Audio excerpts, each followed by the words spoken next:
नमस्ते Australia.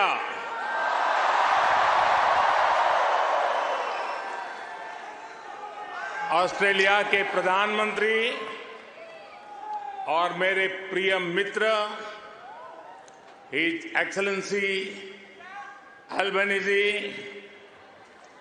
Australia के पूर्व प्रधानमंत्री his excellency Scott Morrison,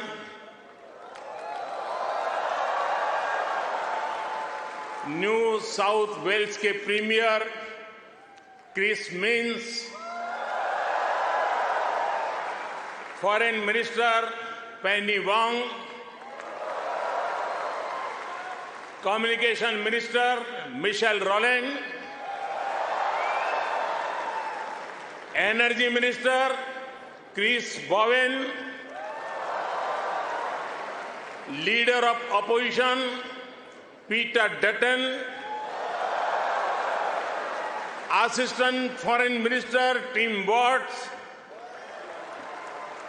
New South Wales के उपस्थित मंत्रिमंडल के सभी आदरणीय सदस्य,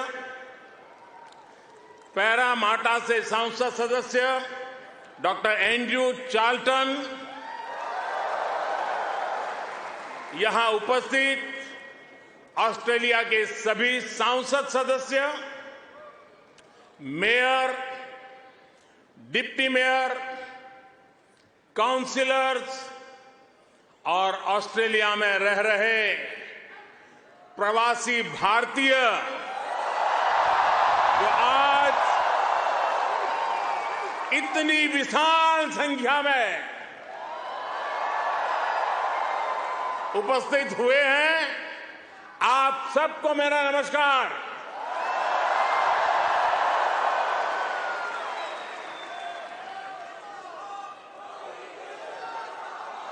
First of all, I acknowledge the traditional custodians of the lands that we are meeting here on today. I pay my respect to their elders, past, present, and emerging. I also celebrate all First Nations people who may be with us today. Friends, मैं जब 2014 में आया था तो आपसे एक वादा किया था। वादा ये था कि आपको फिर भारत के किसी प्रधानमंत्री का 28 साल तक इंतजार नहीं करना पड़ेगा।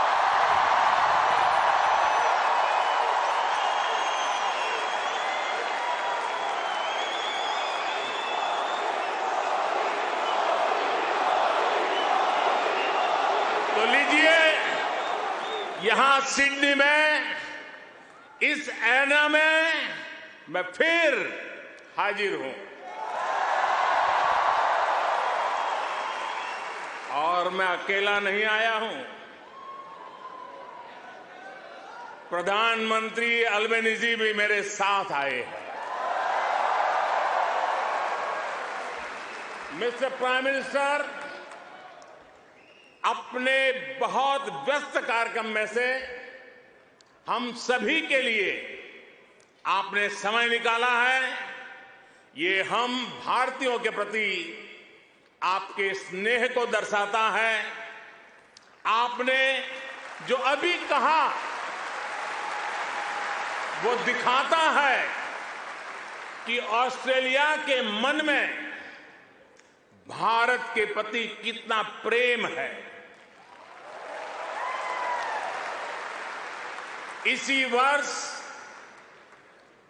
मुझे प्रधानमंत्री जी का भारत की धरती पर अहमदाबाद में स्वागत करने का अवसर मिला था।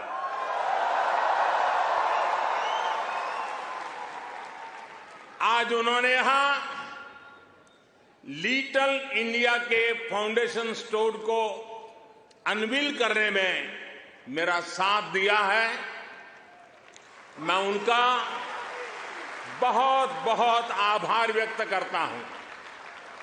Thank you my friend Anthony.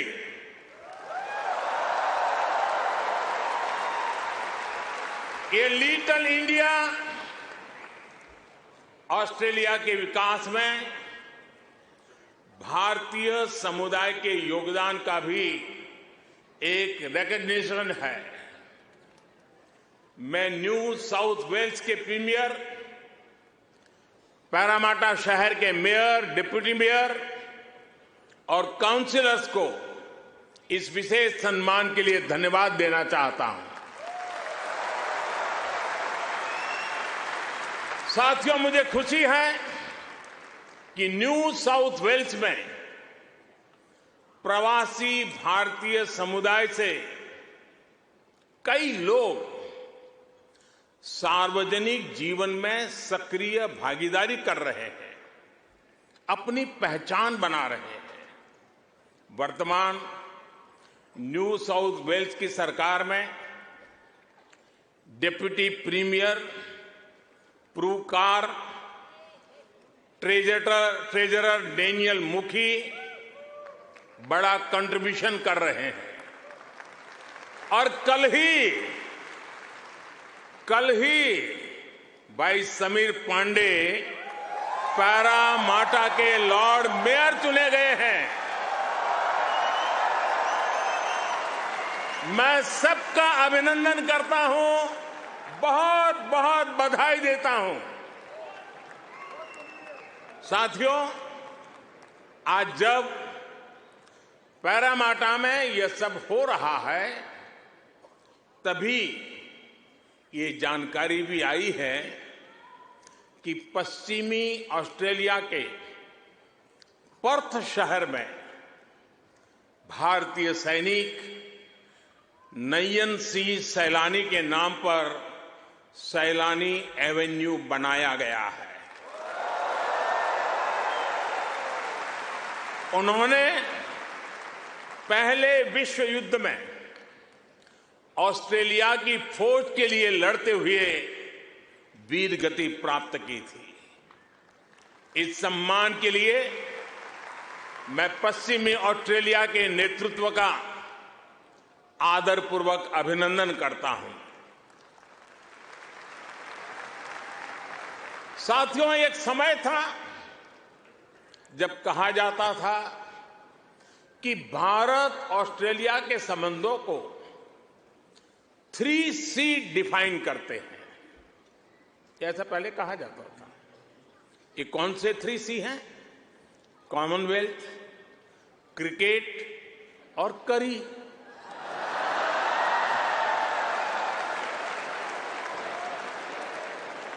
इसके बाद कहा गया कि भारत ऑस्ट्रेलिया के संबंध 3D पर आधारित है। डेमोक्रेसी, डायस्पोरा और दोस्ती। कुछ लोगों ने यह भी कहा कि भारत ऑस्ट्रेलिया के संबंध 3E पर आधारित है। एनर्जी, इकोनॉमी और एजुकेशन। यानी कभी C, कभी D, कभी E। अलग अलग कालखंड में ये बात संभवतः सही भी रही है, लेकिन भारत और ऑस्ट्रेलिया के ऐतिहासिक संबंधों का विस्तार इससे कहीं ज्यादा बड़ा है। और जानते हैं, इन सारे संबंधों का सबसे बड़ा आधार क्या है? जानते हैं?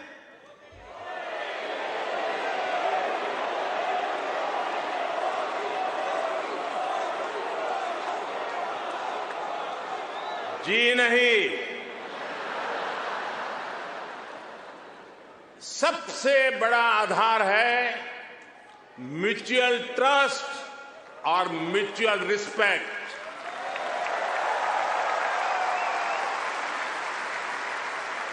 ये म्यूचुअल ट्रस्ट और म्यूचुअल रिस्पेक्ट सिर्फ भारत ऑस्ट्रेलिया के डिप्लोमेटिक रिश्तों से विकसित नहीं हुआ है। इसकी असली वजह है, इसकी असली ताकत है आप ऑस्ट्रेलिया में रहने वाले हर एक भारतीय। आप उसकी असली ताकत है। इसकी असली वजह है ऑस्ट्रेलिया के 2.5 करोड़ से ज्यादा सिटीजन्स। साथियों, हमारे बीच भौगोलिक दूरी जरूर है, लेकिन हिंद महासागर हमें आपस में जोड़ता है। हमारी जीवन शैलियां भले अलग अलग हो, लेकिन अब योगा ये भी हमें जोड़ता है। क्रिकेट से तो हम ना जाने कब से जुड़े हुए हैं, लेकिन अब टेनिस और फिल्में भी हमें जोड़ रही है। हमारे यहां खाना बनाने का तरीका भले अलग अलग है, लेकिन अब मास्टर शेफ हमें जोड़ता है।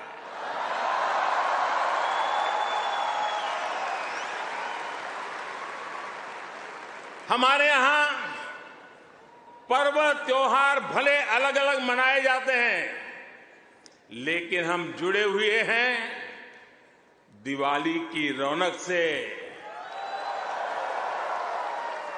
बैसाखी के जश्न से।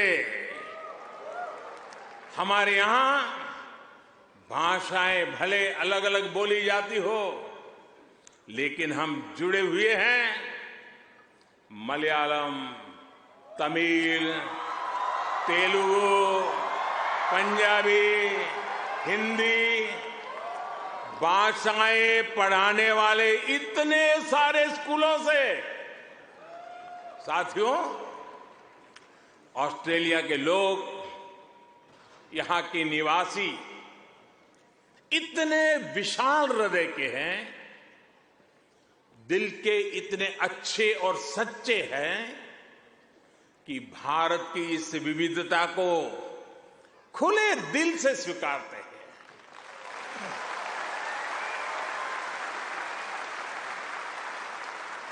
और यही वजह है कि पैरामाटा स्क्वायर किसी के लिए परमात्मा चौक बन जाता है।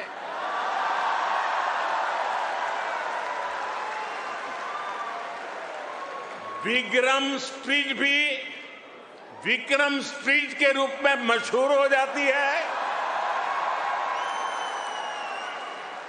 और हैरिस पार्क कई लोगों के लिए हरीश पार्क हो जाता है।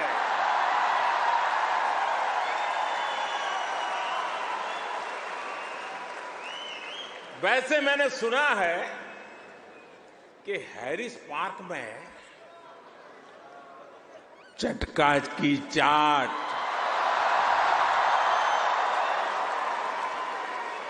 जयपुर स्वीट्स की जलेबी, उसका तो कोई जवाब ही नहीं है। मेरी आप सबसे रिक्वेस्ट है, आप लोग कभी मेरे मित्र पीएम एल्बेनीज़ी को भी वहां जरूर ले जाइएगा।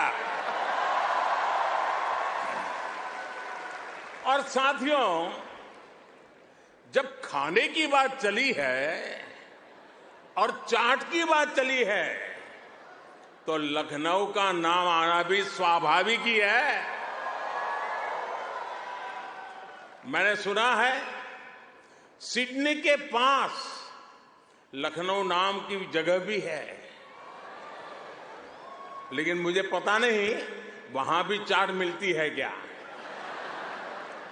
अच्छा, यहां भी तो शायद दिल्ली के पास वाले लखनऊ के लोग होंगे ही होंगे, है क्या? वाह, वाकई Delhi street, Bombay street, Kashmir Avenue, Malabar Avenue जैसी कितनी ही सड़कें यहां ऑस्ट्रेलिया में आपको भारत से जोड़े रखती है। मुझे बताया गया कि अब तो ग्रेटर सिडनी में इंडिया परेड भी शुरू होने जा रही है। मुझे जानकर भी बहुत अच्छा लगा कि हां, आप सबने आजादी का अमृत महोत्सव भी बहुत धूमधाम से मनाया है। यहां की कई सारी सिटी काउंसिल में बहुत सारे कार्यक्रम किए गए हैं। सिडनी ओपेरा हाउस जब तिरंगे की रोशनी से सराबोर हुआ तो यहां हर भारतीय का दिल खुश हो गया। हिंदुस्तान में भी जय जयकार हो रहा था। और इसके लिए मैं न्यू साउथ वेल्स गवर्नमेंट का विशेष तौर पर आभार व्यक्त करता हूं। साथियों, हमारे क्रिकेट के रिश्तों को भी 75 वर्ष पूरे हो गए हैं। क्रिकेट की फील्ड पर मुकाबला जितना रोचक होता है, उतनी ही गहरी ऑफ द फील्ड हमारी दोस्ती है। इस बार तो ऑस्ट्रेलिया की अनेक विमेन क्रिकेट प्लेयर भी पहली बार भारत में आईपीएल खेलने आई थी।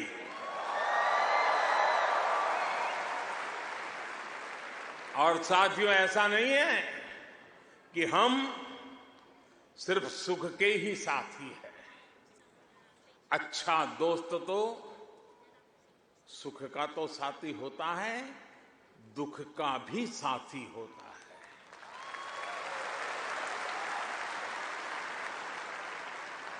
पिछले साल जब महान शेन वॉर्न का निधन हुआ तो ऑस्ट्रेलिया के साथ कोटि कोटि भारतीयों ने भी शोक मनाया।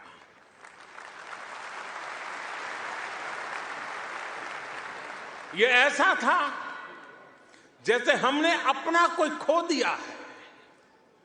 साथियों, आप सभी यहां ऑस्ट्रेलिया में हैं, यहां के विकास को देख रहे हैं। आप सभी का एक सपना रहा है कि हमारा भारत भी विकसित राष्ट्र बने।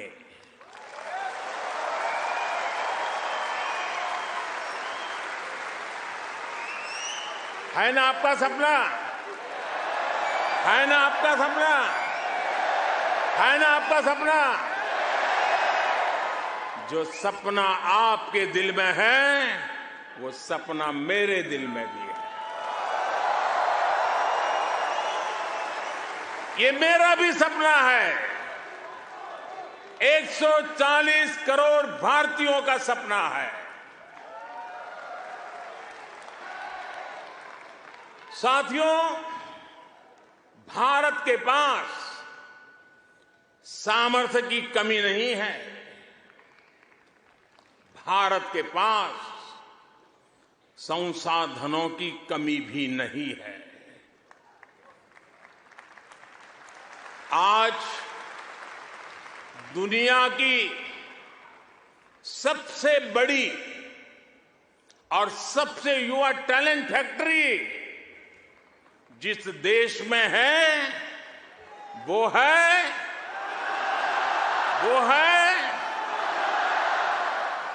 सही जवाब दे रहे हैं आप, वो है इंडिया। मैं ये बात फिर दोहरा रहा हूं, आज दुनिया की सबसे बड़ी और सबसे युवा टैलेंट फैक्ट्री जिस देश में है वो है।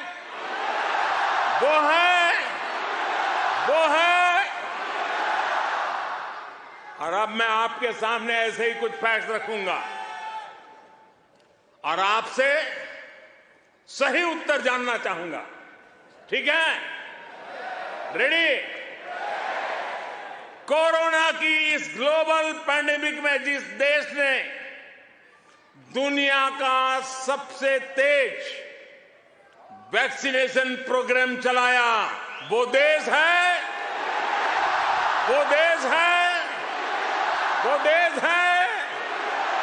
आज जो देश दुनिया की फास्टेस्ट ग्रोइंग लार्ज इकोनॉमी है, वो है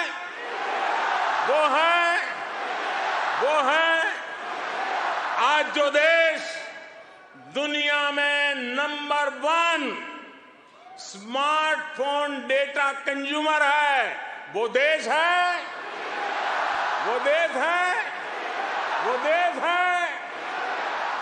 आज जो देश फिनटेक एडॉप्शन रेट में नंबर 1 है, वो देश है।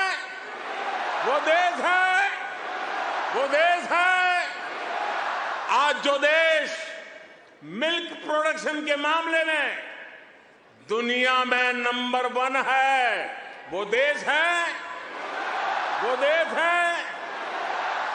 आज जो देश इंटरनेट यूजर्स की संख्या में दुनिया में नंबर 2 पर है, वो है आज जो देश दुनिया का सेकंड लार्जेस्ट मोबाइल मैन्युफैक्चरर है, वो देश है। आज जो देश rice, wheat, sugarcane production के मामले में दुनिया में नंबर 2 पर है, वो है आज जो देश फ्रूट और वेजिटेबल प्रोडक्शन में दुनिया में नंबर 2 पर है, वो है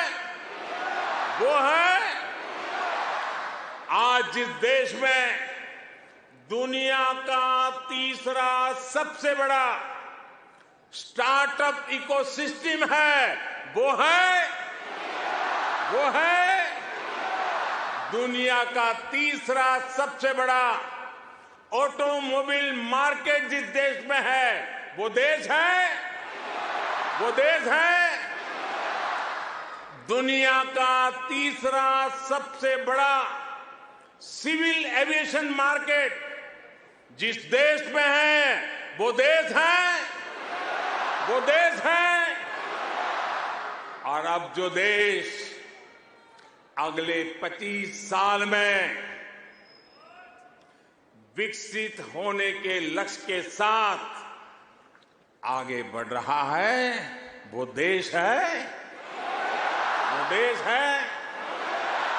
साथियों, आज IMF भारत को ग्लोबल इकोनॉमी का ब्राइट स्पॉट मानता है। वर्ल्ड बैंक का विश्वास है कि ग्लोबल हेडविंड्स को अगर कोई चुनौती दे रहा है तो वो भारत है। आज दुनिया के कई देशों में बैंकिंग सिस्टम पर संकट है, लेकिन दूसरी तरफ भारत के बैंकों की मजबूती की आज चारों तरफ प्रशंसा हो रही है। दुनिया में 100 साल में आए सबसे बड़े संकट के बीच भारत ने बीते वर्ष रिकॉर्ड एक्सपोर्ट किया है। आज हमारा फॉरेक्स रिजर्व नई बुलंदियां छू रहा है। फ्रेंड्स, भारत ग्लोबल गुड के लिए कैसे काम कर रहा है, इसका उदाहरण हमारा डिजिटल स्टैक है। आप सभी भारत के फिनटेक रिवॉल्यूशन से भली भांति परिचित हैं। आपको याद होगा, जब मैं 2014 में यहां आया था, तब मैंने आपसे एक सपना साझा किया था। मेरा वो सपना था कि भारत में गरीब से गरीब का अपना बैंक खाता हो।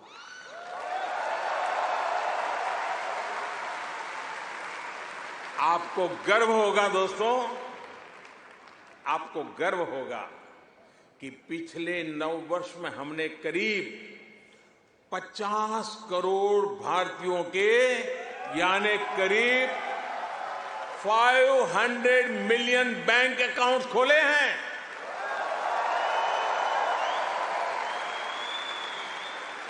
और सिर्फ बैंक अकाउंट खोलना ही हमारी सफलता, हम वहां अटकते नहीं है।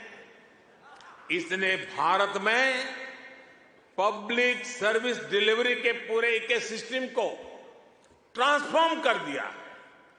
हमने Jan Dhan bank account, mobile phone और आधार आईडी की एक जैम ट्रिनिटी, JAM ट्रिनिटी बनाई है।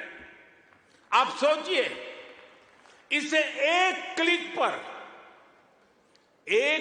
पर करोड़ों करोड़ों देशवासियों तक डायरेक्ट बेनिफिट ट्रांसफर, DBT संभव हुआ। और आपको और खुशी होगी, बीते 9 वर्षों में, यह आंकड़ा भी आपको बहुत आनंद देगा, बीते 9 वर्षों में 28 लाख करोड़ रुपए, यानी 500 बिलियन ऑस्ट्रेलियन डॉलर से भी ज्यादा सीधे जरूरतमंदों के बैंक अकाउंट में भेजे गए हैं।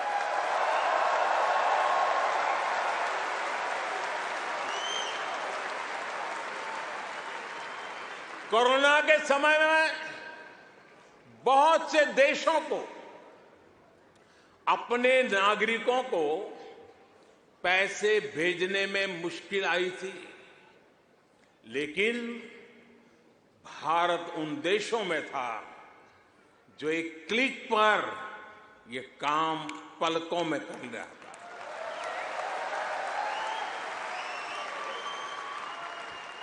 यूनिवर्सल पब्लिक इंटरफेस यानी यूपीआई ने भारत में फाइनेंशियल इंक्लूजन को नई ऊंचाई पर पहुंचा दिया है।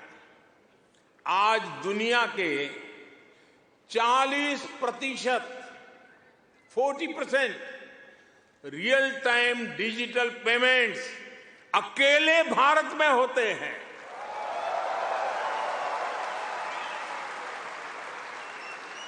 आप अभी भारत आए होंगे तो देखा होगा, आज फल, सब्जी या पानी पूरी के ठेले हो या फिर चाय की दुकान, सब जगह डिजिटल ट्रांजैक्शन हो रहा है। साथियों, भारत का ये डिजिटल रिवॉल्यूशन सिर्फ फिनटेक तक सीमित नहीं है। भारत आधुनिक व्यवस्थाएं बना रहा है, लोगों की ईज ऑफ लिविंग बढ़ा रहा है। इसका एक उदाहरण भारत का डिजी लॉकर है। इसमें ड्राइविंग लाइसेंस से लेकर डिग्री और प्रॉपर्टी के पेपर्स तक जो भी सरकार इश्यू करती है वो इस डिजिटल लॉकर में जनरेट होते हैं। करीब सैकड़ों तरह के डॉक्यूमेंट्स डिजिटल लॉकर में रिफ्लेक्ट होते हैं। आपको फिजिकल कॉपी स्टोर करने की जरूरत नहीं है, बस एक पासवर्ड काफी है। और इससे 15 करोड़ से ज्यादा यानी 150 मिलियन से भी ज्यादा भारतीय जुड़ चुके हैं। इस तरह के कितने ही डिजिटल प्लेटफॉर्म आज हर भारतीय को पावरफुल बना रहे हैं, ताकतवर बना रहे हैं। साथियों, आज भारत के हर कदम, हर उपलब्धियों के बारे में दुनिया जानना चाहती है। आज की दुनिया जिस वर्ल्ड ऑर्डर की तरफ जा रही है, जिन संभावनाओं को तलाश रही है, उसमें ये स्वाभाविक भी है। भारत हजारों वर्षों की जीवंत सभ्यता है। भारत मदर ऑफ डेमोक्रेसी है।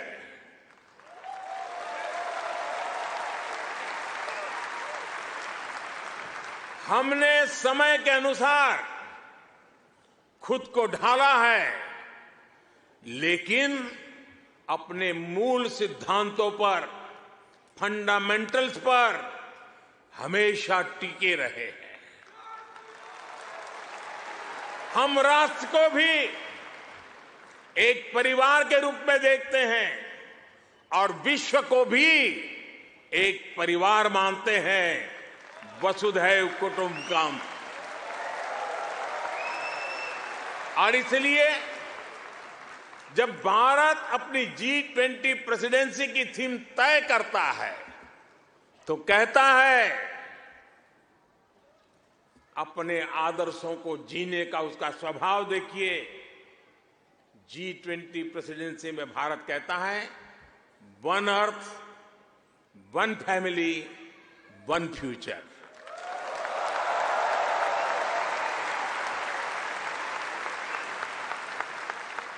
जब भारत पर्यावरण की रक्षा के लिए सोलर एनर्जी के बड़े लक्ष्य तय करता है तो कहता है वन सन, वन वर्ल्ड, वन ग्रिड। जब भारत वैश्विक समुदाय के स्वस्थ रहने की कामना करता है तो कहता है वन अर्थ, वन हेल्थ।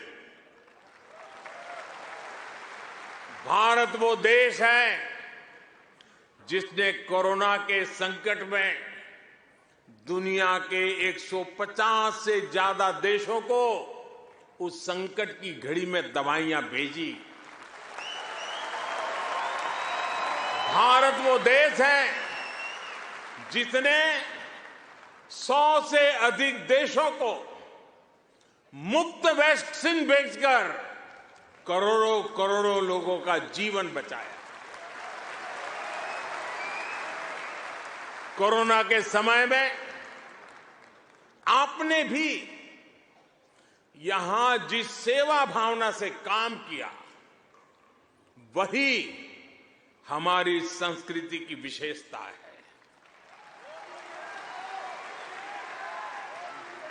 आज शहीदों के सरताज पंचम सिख गुरु श्री गुरु अर्जुन देव जी का शहीदी पर्व है। हमें गुरु जी के जीवन से सभी की सेवा करने शिक्षा मिलती है। गुरु अर्जुन देव जी ने ही दसंध प्रणाली शुरू की थी। इसी प्रेरणा से कोरोना के दौरान भी कितने ही गुरुद्वारों के लंगर ने यहां लोगों की मदद की। इसी दौर में कितने ही मंदिरों की रसोई यहां पीड़ितों के लिए खुल गई। ऑस्ट्रेलिया में रहकर पढ़ाई कर रहे स्टूडेंट्स भी बड़ी संख्या में लोगों की मदद के लिए आगे आए। विभिन्न सामाजिक संगठनों ने भी इस दौरान बहुत लोगों की मदद की। भारतीय कहीं भी रहे, एक मानवीय भाव उनमें समाहित रहता है। साथियों, मानवता के हित में ऐसे ही कार्यों के कारण आज भारत को फोर्स ऑफ ग्लोबल गुड कहा जा रहा है। जहां कहीं भी कोई आपदा होती है, भारत मदद के लिए तैयार मिलता है। जब भी कोई संकट आता है, भारत समाधान के लिए तत्पर रहता है। आज चाहे इंटरनेशनल सोलर अलायंस के द्वारा सौर ऊर्जा का उपयोग बढ़ाना हो, चाहे आपसी सहयोग के माध्यम से डिजास्टर रिजिलिएंट इंफ्रास्ट्रक्चर तैयार करना हो, चाहे इंटरनेशनल बिग कैट अलायंस को नेतृत्व देना हो, भारत ने हमेशा अलग अलग देशों को एकजुट करने के लिए एक बाइंडिंग फोर्स की तरह काम किया है। अभी अभी जब तुर्की में भूकंप ने तबाही मचाई, तब भारत ने ऑपरेशन दोस्त के द्वारा मदद का हाथ बढ़ाया। भारत अपने हितों को सबके हितों से जोड़कर देखता है। सबका साथ, सबका विकास, सबका विश्वास और सबका प्रयास, ये हमारी डोमेस्टिक गवर्नेंस का भी आधार है और ग्लोबल गवर्नेंस के लिए भी यही विजन है।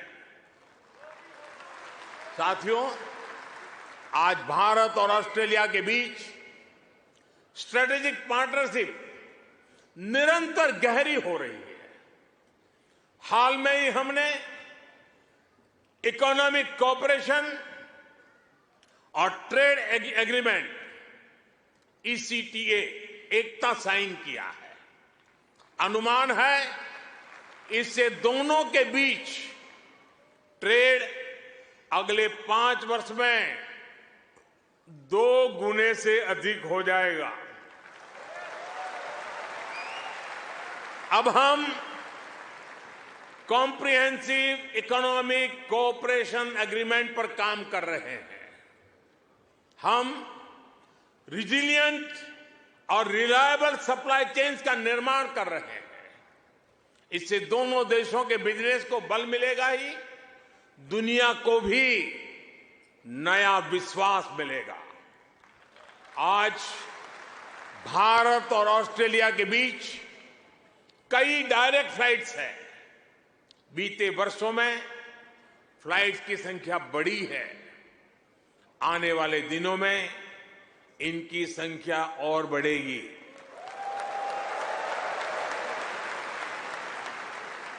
एक दूसरे की डिग्रियों को मान्यता देने को लेकर भी दोनों देश आगे बढ़े हैं और इससे हमारे स्टूडेंट्स को बहुत लाभ होगा। Migration and mobility partnership agreement पर भी सहमति बनी है। इससे हमारे स्किल्ड प्रोफेशनल्स के लिए ऑस्ट्रेलिया आना और यहां काम करना आसान होगा। और साथियों, आज जब मैं आपके बीच आया हूं तो एक घोषणा भी करने जा रहा हूं।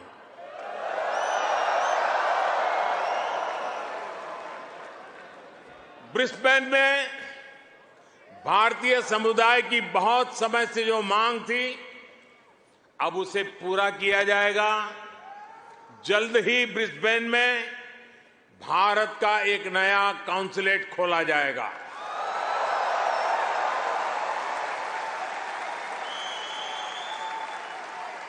फ्रेंड्स, भारत और ऑस्ट्रेलिया की गहरी होती पार्टनरशिप मां भारती में आस्था रखने वाले प्रत्येक व्यक्ति को सशक्त करेगी। आपके पास टैलेंट है, अपनी स्किल की ताकत है और साथ ही अपने कल्चरल वैल्यूज भी है। ये वैल्यूज आपको ऑस्ट्रेलिया के लोगों के साथ घुल मिलकर रहने में बड़ी भूमिका निभाते हैं। मैं कल ही पापुआ न्यू गिनी से आया हूं। वहां मैंने स्थानीय भाषा में तमिल साहित्य तिरुकुरल के अनुवाद का लोकार्पण किया।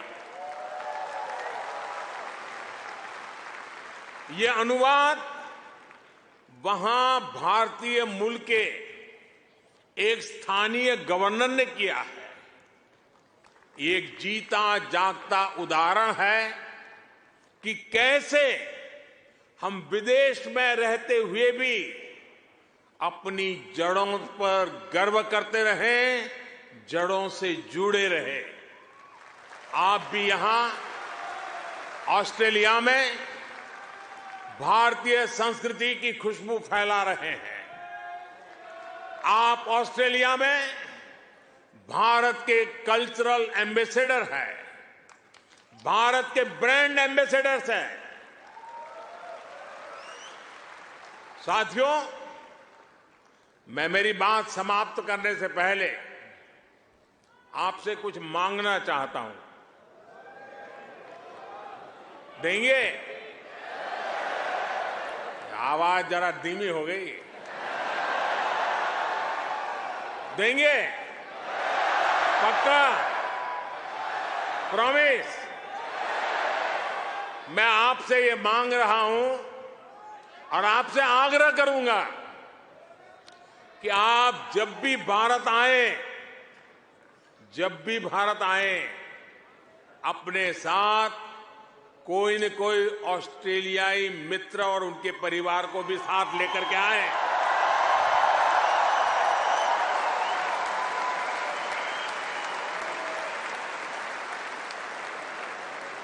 इससे उन्हें भारत को समझने का, जानने का और ज्यादा बेहतर मौका मिलेगा। आप इतनी बड़ी तादाद में आए, लंबे अरसे के बाद आपको मिलने का मौका मिला। आप सब बहुत स्वस्थ रहिए, खुश रहिए, आनंद से रहिए। एक बार फिर से आप सभी का बहुत बहुत धन्यवाद। मेरे साथ बोलिए, भारत माता की, भारत माता की, भारत माता की, भारत माता की। बहुत बहुत धन्यवाद।